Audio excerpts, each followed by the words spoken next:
Like sheep, they are totally dependent upon the shepherd.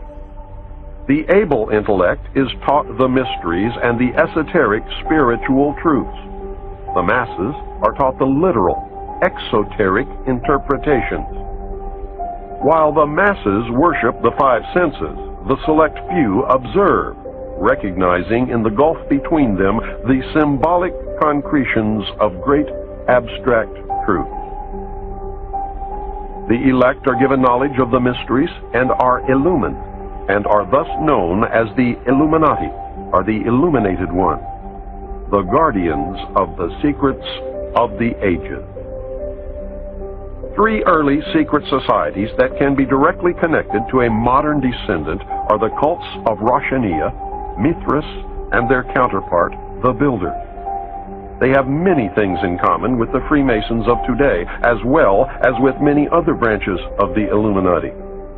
For instance, common to the Brotherhood are the symbolic rebirth into a new life without going through the portal of death during initiation, reference to the lion, and the grip of the lion's paw in the Master Mason's degree. The 3 degrees, which is the same as the ancient Masonic rites before the many other degrees were added, the ladder of 7 rungs, men only, and the all-seeing eye. Of special interest is the powerful society in Afghanistan in ancient times called the Roshaniya, Illuminated One. There are actually references to this mystical cult going back through history to the House of Wisdom at Cairo. The major tenets of this cult were the abolition of private property, the elimination of religion, the elimination of nation-states, the belief that illumination emanated from the Supreme Being who desired a class of perfect men and women to carry out the organization and direction of the world. Belief in a plan to reshape the social system of the world by first taking control of individual countries one by one, and the belief that after reaching the 4th degree, one could communicate directly with the unknown supervisors who had imparted knowledge to initiates throughout the ages. Wise men will again recognize the Brotherhood. Can you hear the echo of the Nazi Party, the Communist Party, the extreme right and the extreme left? The important fact to remember is that the leaders of both the right and the left are a small hardcore of men who have been and still are Illuminists or members of the Brotherhood. They may have been or may be members of the Christian or Jewish religion, but that is only to further their own ends. They are and always have been Luciferian and internationalist. They give allegiance to no particular nation, although they have used, on occasion, nationalism to further their causes. Their only concern is to gain greater economic and political power. The ultimate objective of the leaders of both groups is identical.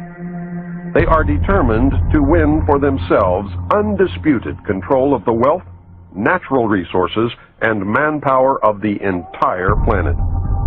They intend to turn the world into their conception of a Luciferian totalitarian socialist state. In the process, they will eliminate all Christians, Jews, and atheists. You have just learned one, but only one, of the great mystery. They are all the same, and all work toward the same ultimate goal, a new world order. Many of them, however, disagree on exactly who will rule this new world order, and that is what causes them to sometimes pull in opposite directions while nevertheless proceeding toward the same goal. The Trilateral Commission is an elite group of some 300 very prominent business, political, and intellectual decision makers of Western Europe, North America, and Japan. This enterprise is a private agency that works to build up political and economic cooperation among the 3 regions. Its grand design, which it no longer hides, is a new world order. A key to the danger presented by the Trilateral Commission is its seminal piece, written for them by Harvard professor Samuel P. Huntington in the mid-70s. In the paper, Professor Huntington recommended that democracy and economic development be discarded as outdated ideas. He wrote the following as co-author of the book Crises in Democracy. We have come to recognize that there are potential desirable limits to economic growth. There are also potentially desirable limits to the indefinite extension of political democracy. A government which lacks authority will have little ability short of cataclysmic crises to impose on its people the sacrifices which may be necessary. Look at the Council on Foreign Relations. Many members, in fact the majority, never serve on the executive committees. They never go through any initiation of any kind. They are, in fact, the power base and are used to gain a consensus of opinion. The majority are not really members, but are made to feel as if they are. In reality, they are being used and are unwilling or unable to understand.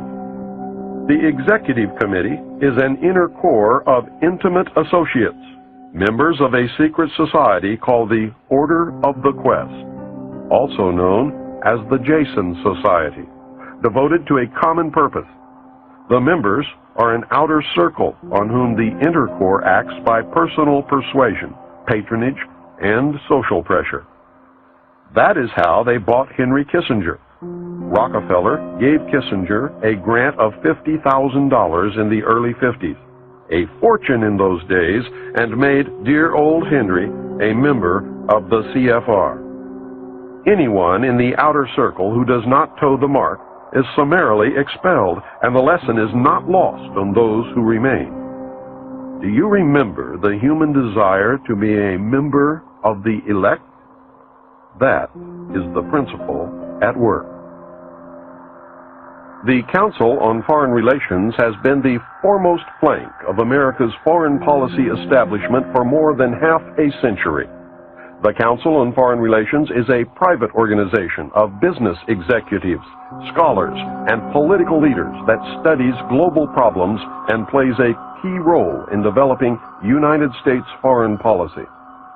The CFR is one of the most powerful semi-official groups concerned with America's role in international affairs. It is controlled by an elect group of men recruited from the Skull and Bones and the Scroll and Key societies of Harvard and Yale, which are both chapters of a secret branch of the Illuminati known as Chapter 322 of the Order. The members of the Order make up the Executive Committee of the Council on Foreign Relations after undergoing initiation into the Order of the Quest, also known as the Jason Society. The Council on Foreign Relations is an offshoot sister organization to the British Royal Institute of International Affairs. Their goal is a new world order. Although it existed as a dinner club in New York, it did not take on its present power until 1921, when it merged with the Royal Institute of International Affairs and received its financial base from J.P. Morgan, the Carnegie Endowment, the Rockefeller family, and other Wall Street banking interests.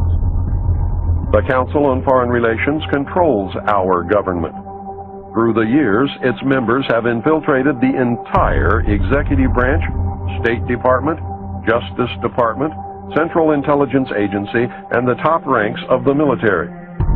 Every director of the Central Intelligence Agency has been a member of the CFR. Most presidents since Roosevelt have been members.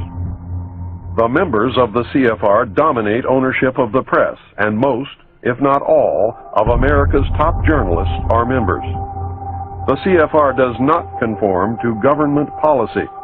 The government conforms to CFR policy.